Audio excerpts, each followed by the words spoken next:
And welcome to... How's it going, everyone? Welcome to another episode, an online episode this time, of the Cult of Cantona from Dublin City and from Canada tonight. Really excited to have Oisin back. He's been away for a while, just knocking down walls and dressing up like WWE characters. Yeah, been globetrotting around the world here. I'm telling you, you're a man. You're like the man from Del Monte. How are we all doing? Fantastic. Good to be back. Great to be here with Paulie for the first time, or Baldie as we've been calling him. Yeah, this is a new combo. Baldie. So how we doing? There's loads to talk about. I mean, it's been a mad, topsy-turvy kind of,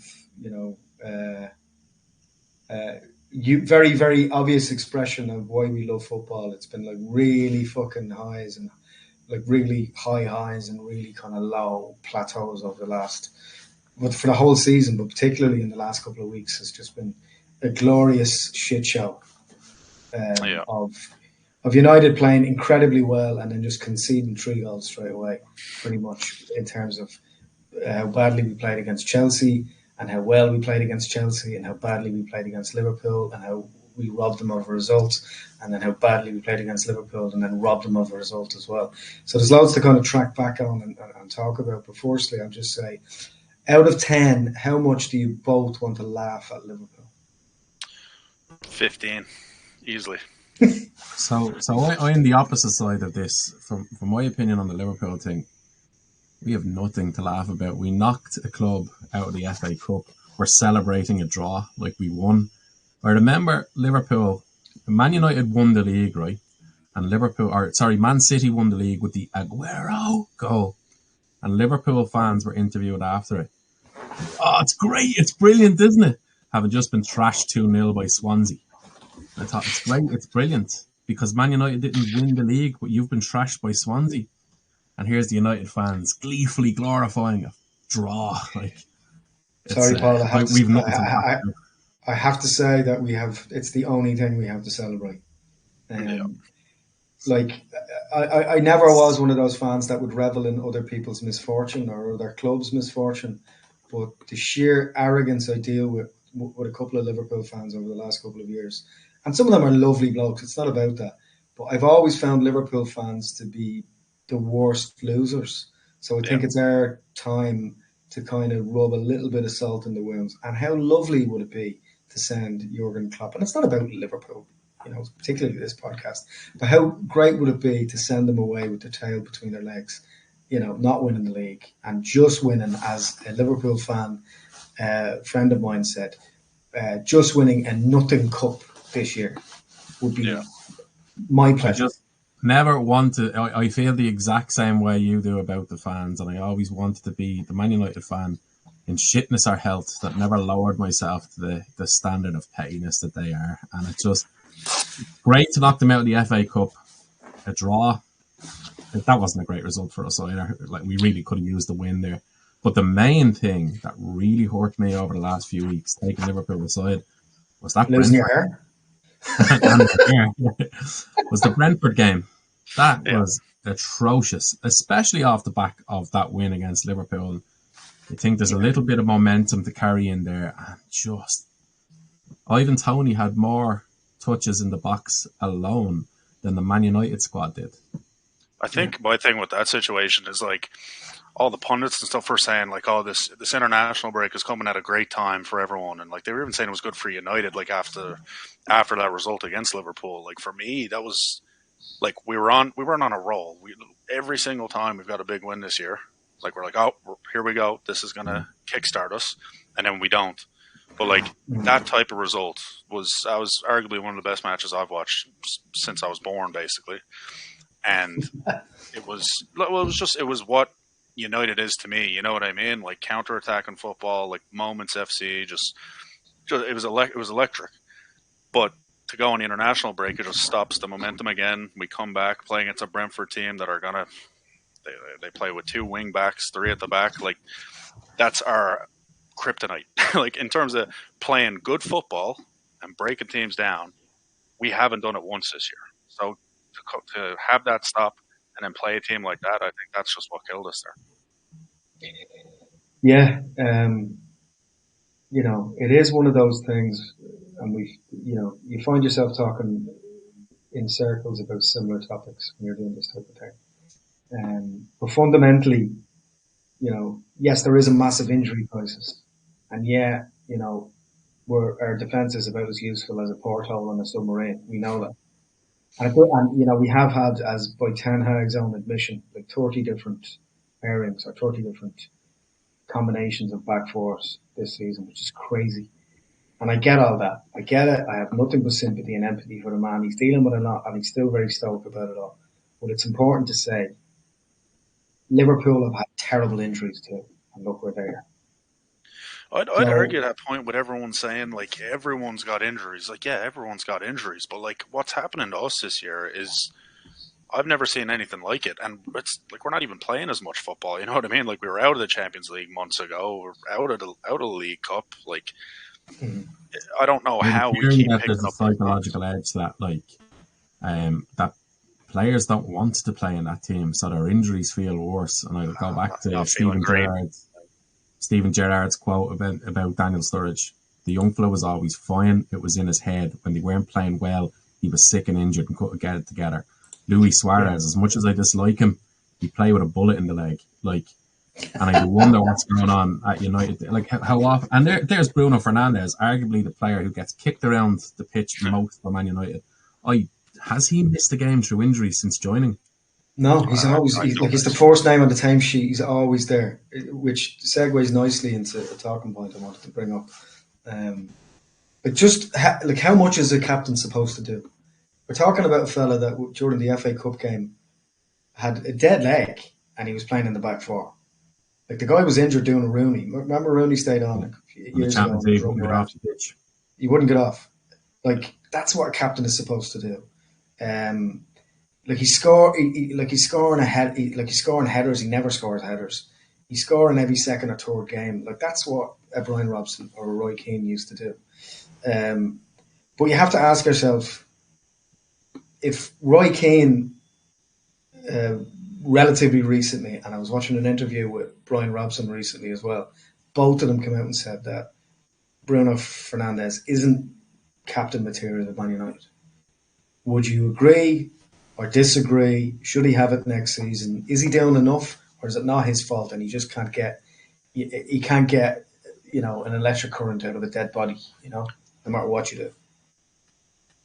I think, like, personally with that one, like, we don't have a lot of options as is. Like, we had Harry Maguire captaining the ship there for a few years and everybody was hating every second of that, but Harry Maguire was useless there, but now he seems to be a little bit more stable now at the back. He's been one of our better players, honestly, this year. But in terms of captaincy, he's the only real candidate for me. He's there every game. He's the first one to do the interviews after the match. There's never really any excuses with him.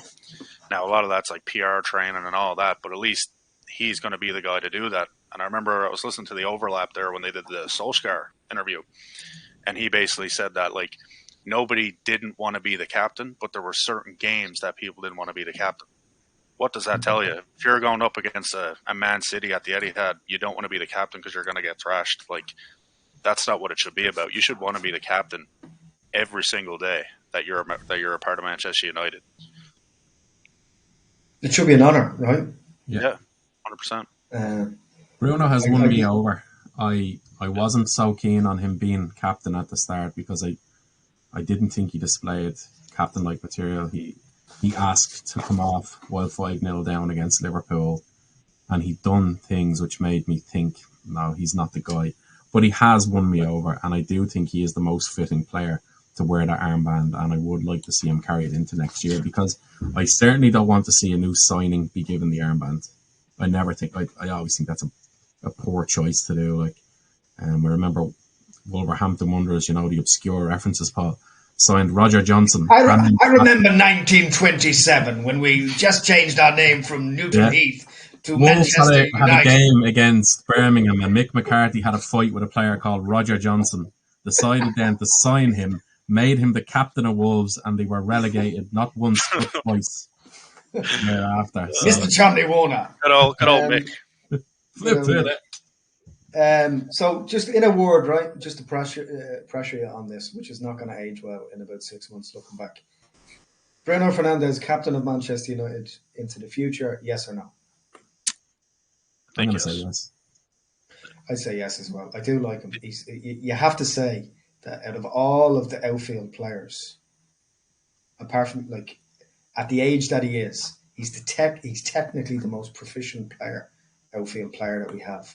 And whether or not he shows up sometimes, I still think he's our best technical footballer. I got two shouts maybe. Like I think Lisandro Martinez, if he wasn't on the doctor's bed every single day, but he's the type of player that United fans can get behind. I mean, we all love him as is anyway. Do you know what I mean? Imagine someone like him, captain of the United side, winning a title or a trophy. Like, we go nuts for him. You know what I mean? He'd be an instant hero, right? The other person is Dalot. Dalot had a shocker against Chelsea. I think we can all agree on that. But I think sneakily he's been the most consistent player for United this year. And he's constantly leading that back line, whether it's last-second tackles, corners, deflections, whatever it is. He's the first one screaming in someone's face if they did something right or wrong. Yeah, and he's only 26, 25. It's crazy.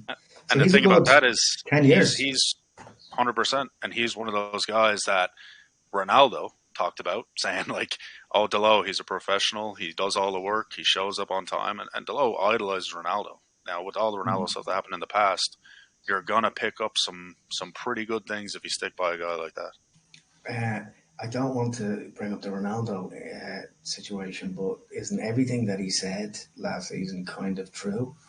Like Ronaldo when he was leaving? I don't think we should talk about that. I think you're cutting out on me there. I don't know.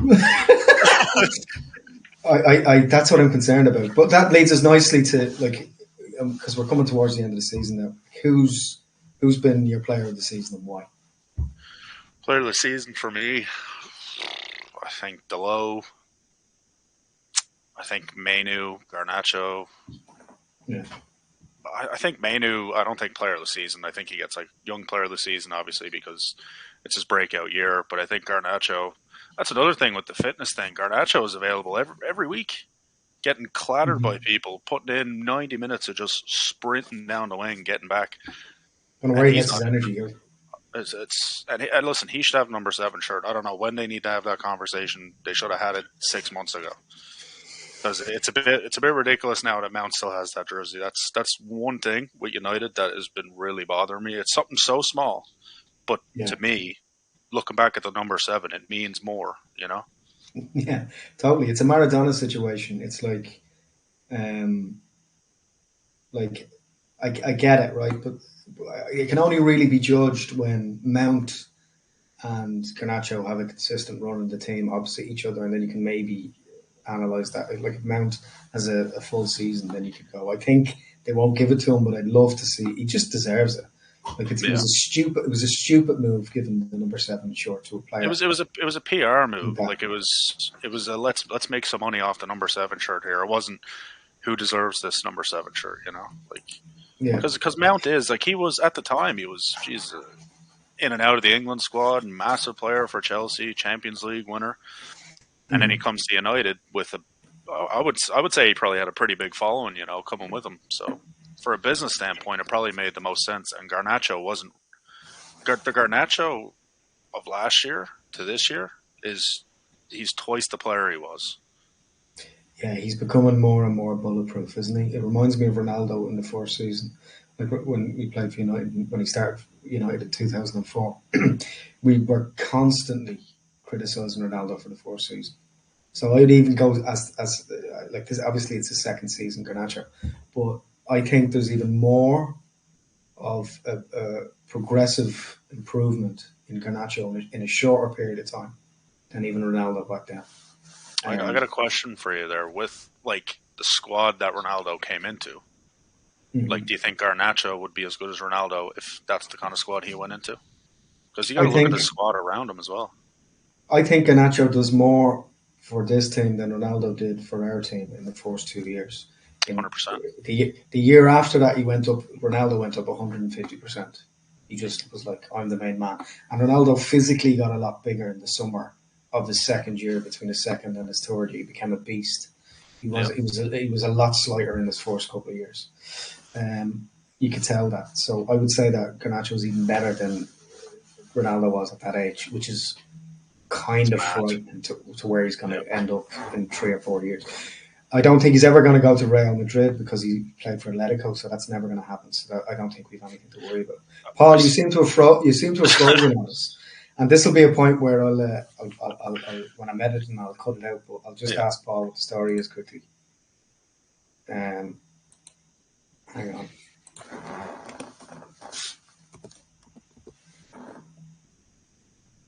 Just hold on there, buddy. When he gets back, maybe revisit the player of the season for him as well. And you? Back, is he? No. You're back, Paulie. Check the WhatsApp.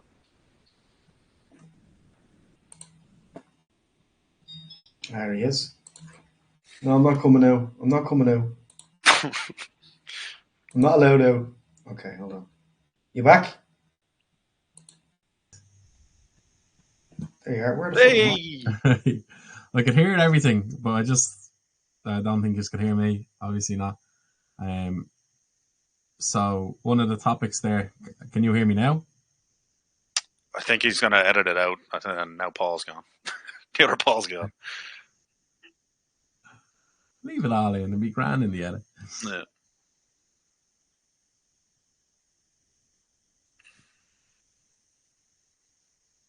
Where I'm here. I'm back. There you go. Lovely. So I'll just jump back in and ask you, and there's the cutting point.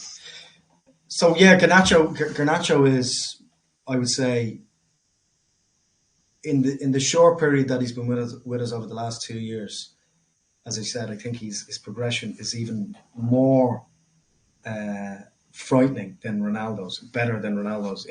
Because the first year with Ronaldo, everybody criticised him constantly. We were shouting at the television because he just couldn't cross the ball. Garnacho could cross the ball. Ronaldo couldn't cross the ball in his first couple of years. And in fact, Ronaldo could never cross the ball, but that's not important because we just turned into a fucking goal machine. So player of the season for you, Paulie, and who and why? Always Donny van der Beek. It's always Donny, Wasari, Frankfurt come on doesn't home, even want him. Frankfurt doesn't even want him. They said they're not activating the buy clause. 5 goals over the weekend for them. What? In training. Player of the season, I think Garnacho. Okay, why? He rallied the troops a lot of the time. He's playing like he's a much older player. He's getting the best out of Kobe Mainoo, who is also in contention for my player of the season. Diogo Dalot gets a shout as well. And that's about it. There's nobody else I can really give that mantle to. Like Casemiro, I feel like he's done nothing. Even with all the goals he scored, McTominay hasn't done it. Nobody's calling for Tomo to be player of the season. Yeah, I'm going to say Diogo Dalot, and I'll tell you why. Because he has been despite making minor errors, I think he has been consistently good in a defence that was diabolical at times. So I think he's going to get it for that alone. I'd give it to Mainoo, only he didn't play the whole season. And I think I'll give Mainoo player of the season and the Ballon d'Or and an Easter egg next season. But this season has to be Diogo Dalot. Gushing about the number 7 jersey, and you'd like to see Mason Mount play a full season for Man United. I think in his career for Manchester United, I would nearly put my house on it that Mason Mount will never play a full season of football, nor will he ever be deserving of the number 7 jersey, nor was it a viable business. I'm at a loss as to how we ended up with Mason Mount when James Maddison became available. What happened? What happened there? That's the most nonsensical transfer. Like, we could have had Mason Mount. Here's the number 7. There's 60 million, by the way, even though Chelsea don't want to keep you. How is his fitness after you did the medical? Not great, but, anyway, that was great. Yeah, it was the football equivalent of buying a Mercedes without a fucking exhaust pipe, wasn't it? It's like that's not good to anyone. It's stinking the fucking garage out, everybody. I think Yeah, that attests to like the transfer business we do. I mean, with I'd say old owners, but like they still own the club. Let's not forget that. Do you know what I mean? Like the Glazers are yeah, still that's a there. really good point.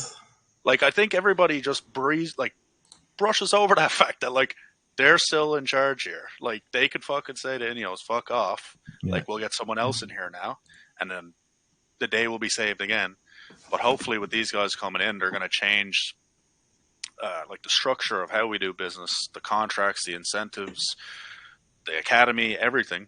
Because if you just look at the last year or so, players that we've brought in that were injured, Amrabat signed him injured, signed him while he was injured. Mason Mount. How leggy did Amrabat look when he came on the other day at the end of the Liverpool match? Useless. I listen. I had high hopes for him, but the Manchester derby when he came on, I was like, I mean, he'll come on, he'll settle it down, maybe win a ball back or so, and he just fucking turns it over in our own box and just kills the game. There's 8 minutes of added time. We're down 1. You can maybe steal it, and then he just kills it. And from that point, I've just been like, no, I don't care. Get out of here. The way the club is being run at the moment, and the feeling I have is that we could turn Bellingham into Van der Beek tomorrow, like whatever it is about us. There's just a toxic air that's coming with that club at the moment and dragging us down. We can turn Mbappe into a shitter version of Rashford, like. Yeah, it's like it is a poison chalice. Sometimes I look at some of our squad and I go, no, they wouldn't go into a City. They wouldn't get into the City squad because City are the best team in the world.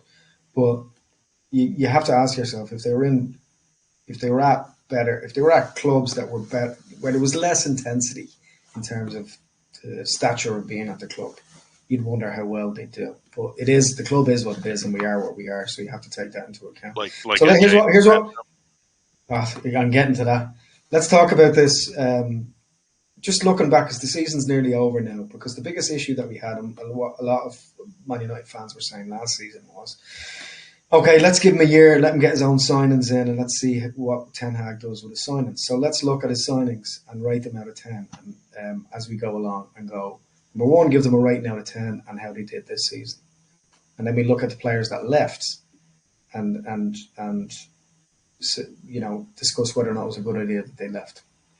So Malacia, first of all, he's been out a lot, but when he was playing in pre-season and then a couple of games, I'd have to say that he did look like a Man United player. He's a perfect rotational squad player. To me, that's what he seemed like. He'd come in, do a job. I like him. He's a great bit of business. Yeah, I'd like to see more of him. He reminds me of Everett in a good way. He's a bit rough around the edges, but I think he's good. So, but I'm not going to give him anywhere near it, like a 10 out of 10. So I'd say about a 7, just based on what I've seen. Eriksen, lads. Sorry, Paul. Malacia, what would you give him out of 10? 7 as well. I'd agree with that. Yeah. I think 7. I think if we're setting a baseline of an average 7. Okay, and this one breaks my heart, and we all love him. Like I love him, like Eriksen, but I just wish we had pre-heart attack Eriksen. We would have never got him. He'd never come to United. at that point in his career, I remember there was rumors of him going to Real Madrid at that point before all that happened, right? He was unbelievable. I remember Ireland were playing. He absolutely broke our hearts in terms of qualification for the Euros a few years ago. Could have took a heart attack that day. Yeah, why not that day, Christian? It's always us, Wakehorst against us in the qualifiers as well. They just love scoring it. I was at that match and I was like, anyone but him. I was in the Amsterdam Arena going, anyone but that fucking donkey. Right, Casemiro, difficult one. Eriksen out of 10. We've seen very little of him. But are we doing this based on last season or both seasons combined? I think as a whole, yeah. As a whole, yeah. For me, Eriksen's still going to score high, given that it was a free transfer. He did really well last season. He took a bad old injury last season off Andy Carroll, and he never really came back the same player. But I'm going to still give Eriksen an 8.5 overall. He is on his That's day. a high score. For last season, he was amazing. For last season, and and free transfer, I mean, the value you're going to put into it. And he got butchered and he had a heart attack. So you got to be a little bit nice to give the kid a break. Yeah. He just doesn't score enough for us, does he, when he plays? That's the problem. Like, he'd score a screamer every 4 or 5 games in the past, and he just doesn't do that for us, and it's so hard to watch. I'm gonna go with a 6. Actually, a 5.5. I'm looking the decimals here. 5.5. Because last year, I don't think he was amazing. I think he was good. I think he was pretty consistent. I don't think he scored enough goals last year, but then this year, non-existent whatsoever, the injuries. And it also came out there a couple weeks ago that he was unhappy with his playing time, which is, I mean, you can't even run up and down the pitch, man. Every time he comes on, people are jogging past him. So plus, I hear he's transitioning as well into a civilian. You can start calling him street clothes, man. Right, I'd say, like, I love Eriksen, but I'm going to give him a 6 just based on what I've seen, because he's becoming all talk and no action. So he should know better than anybody else that when you to get a bit of game time, you have to do something special to stay. And he did the same thing at Spurs when Jose was there. I watched the All or Nothing documentary, and there was they were showing everything, and he walked into the office and started going at Jose, saying he needed more playing time and this and that. So it's a reoccurring thing. That did that? I think it was Eriksen and Danny Rose both did it. Or because Eriksen wanted a transfer, right? Because he was. Yeah, and Levy was like, "We need to get the money for you to go." Yeah, I remember that. Yeah. Moving on, Paul. This one's just for you because I know that you're going to be on. You're going to be on a 10-minute rant after I say it. Mason Mount, your time starts now. It's going to be a 0. It's going to be an absolute 0 out of 10. He has contributed absolutely 0 towards anything. Probably the worst signing we've ever made. I have no idea how it came to light that we even considered him on our radar. Seems like a very, very poor piece of business. It's indicative of Ten Hag signings.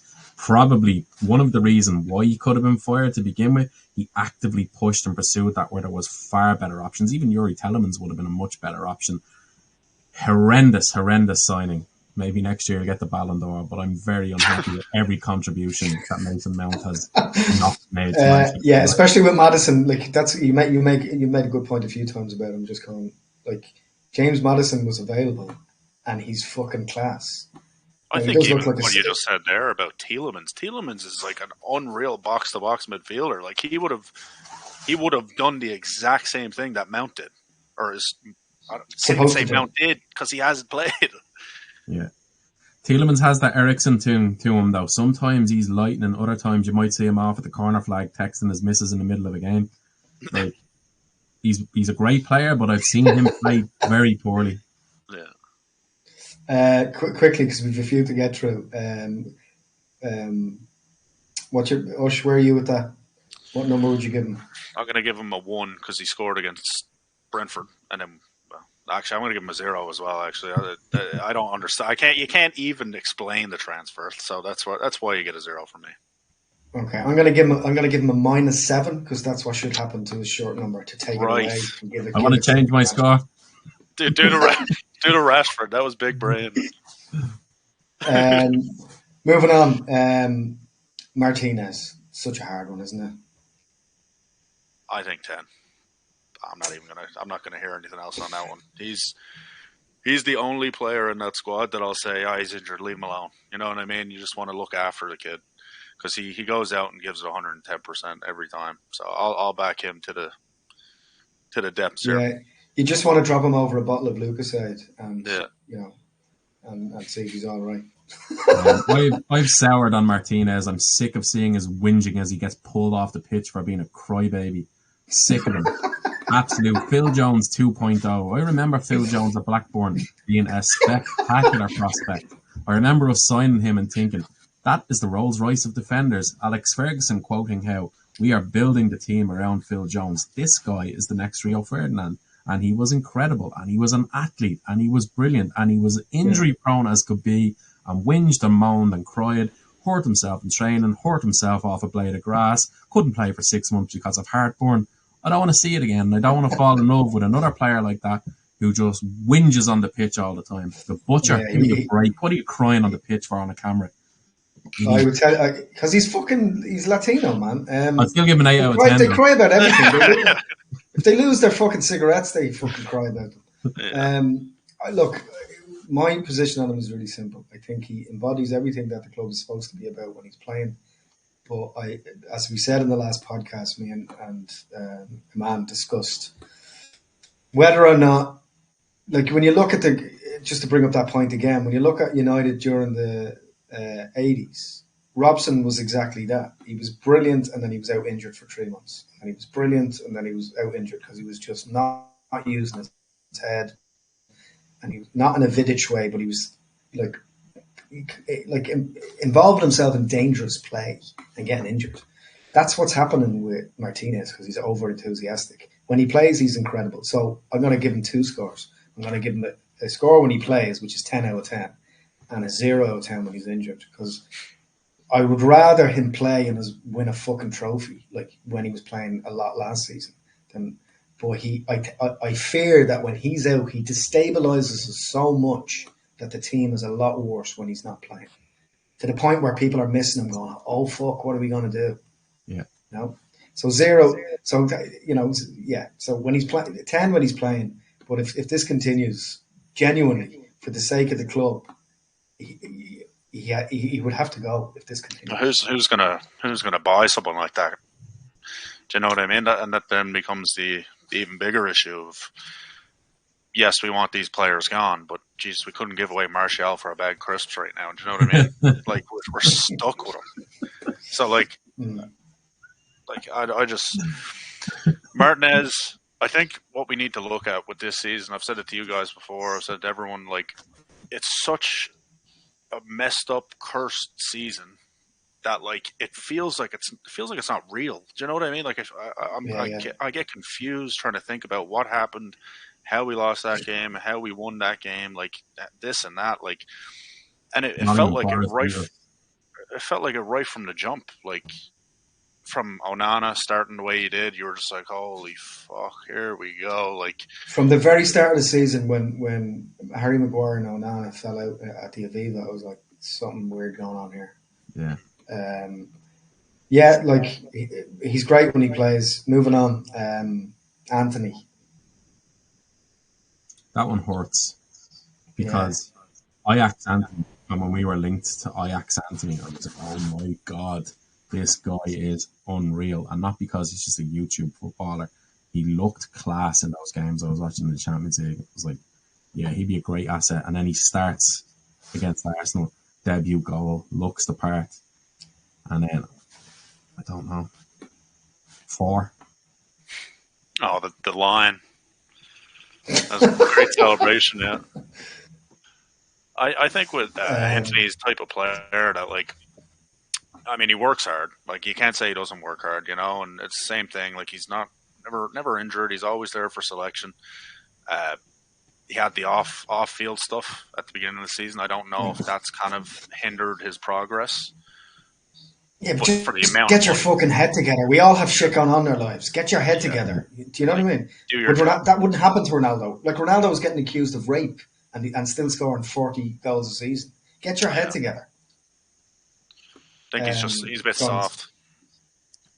He is, isn't he? He's just a bit kind of, I'm made of jelly. But he loves getting in people's faces, though, and that's the one thing where I'm like watching the TV, I'm like, get in there, like, you know what I mean? Like, it's just like that's like the one moment where I'll be around my missus and my Irish accent comes back. And get in there, go on, get up out of that. One of those the big issue I have with him is, like, I just wish for once he wouldn't cut inside when he goes out to the wing.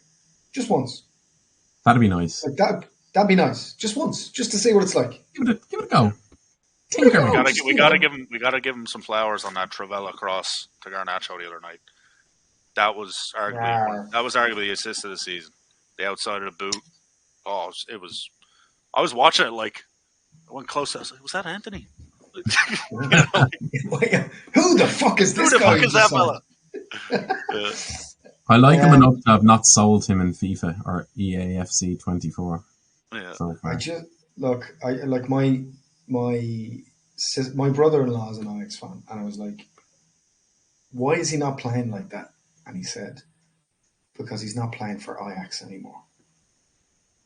Yeah. And I think that's a good point. Is that Ajax? They gave him incredible freedom to play, and he was the star man in that team. And I think the problem with United is that there's 5-star men in that team, and I think that's the biggest problem with him. And when he gets his confidence back or whatever regenerates that for him, I'd be interested to see what he does, whether that's at United or somewhere else. Right now, I'm in two minds. I don't know. But for the moment, you persevere because for some reason he's just come out swinging in the last 2 or 3 games. Yeah. So for me, I'd give him a 6, and if he played the way he did, even for like a handful more games, he'd be going up to a 7 or an 8. The way he's played in the last 2 or 3 games, I'd love to see it happen. Yeah. I'm hopeful, but I just think that there's a mentality issue with certain players. They're missing grit that a Giggs had even then. Like Giggs was made of look how slight Giggs was, and he'd literally get absolutely clattered out of it and get straight back up. Anthony is always very upset and shouting at the referee when someone tackles him. You're playing football. So scores quickly. Moving on, there's 2 or 3 more, and then we'll move on. I'd probably give him.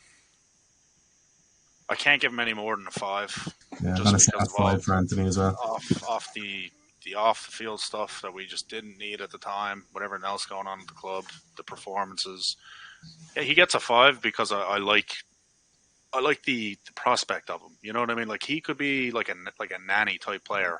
You know, who's just going to go in there, bag you 10, 12 goals a season, silently being a massive part of the team. But whether that happens, I don't know. Yeah, I don't know myself. It's deeply troubling. Continuing on. Paul, did you give him a rating? 5 as well.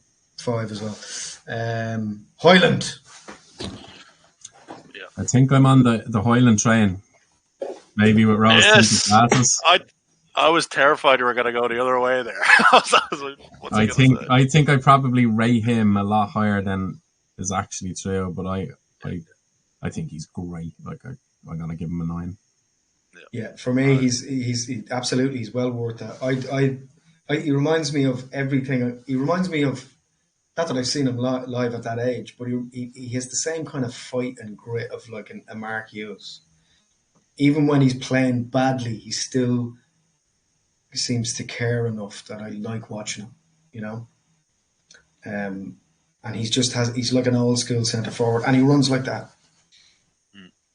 Which is satisfying to watch because he doesn't look like a footballer when he runs like that. He runs like I'd play. Like, go ahead. I think with Hoyland, it's the same thing. Like, I mean, if you just look at our lineup now, you got Manu, Garnacho, Hoyland. Those should be the pillars of our team right now. Yeah. Right? Like, that's who we need to be building off, and we need to sign. Now is the time that I'd be okay with an Agallo coming in.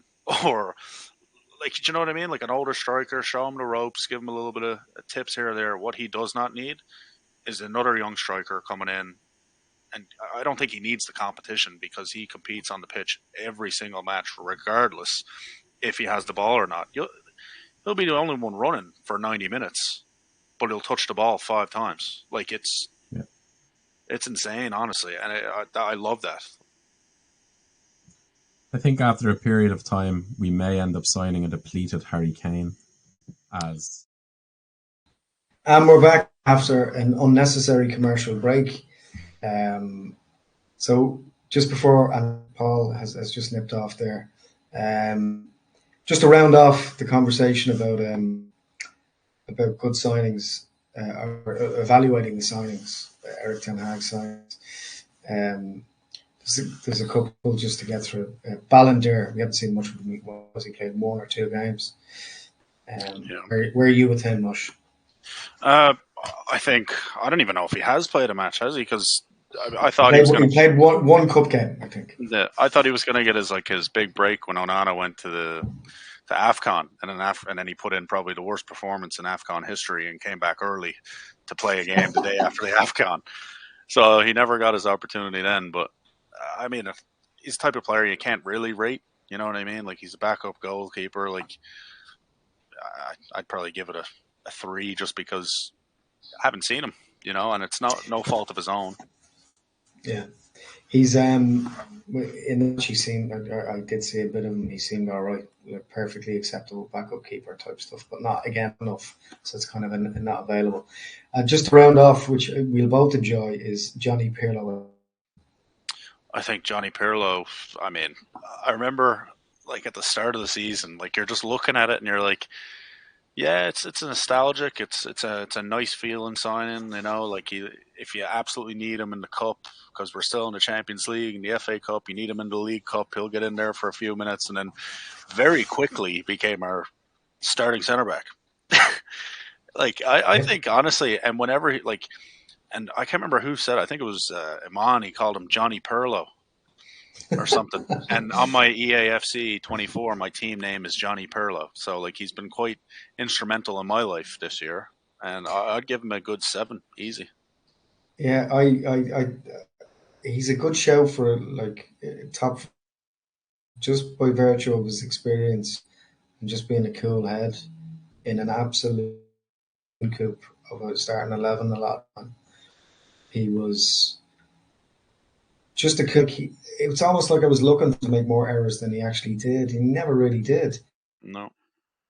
He was, he had Haaland in his pocket in the derby for long periods during the game. And that guy he's only 3 or 4 years younger than me. It's crazy. But I'd say that I'd give him an 8 just by virtue of his love for the club. There's a similar kind of thing going on with Martinez.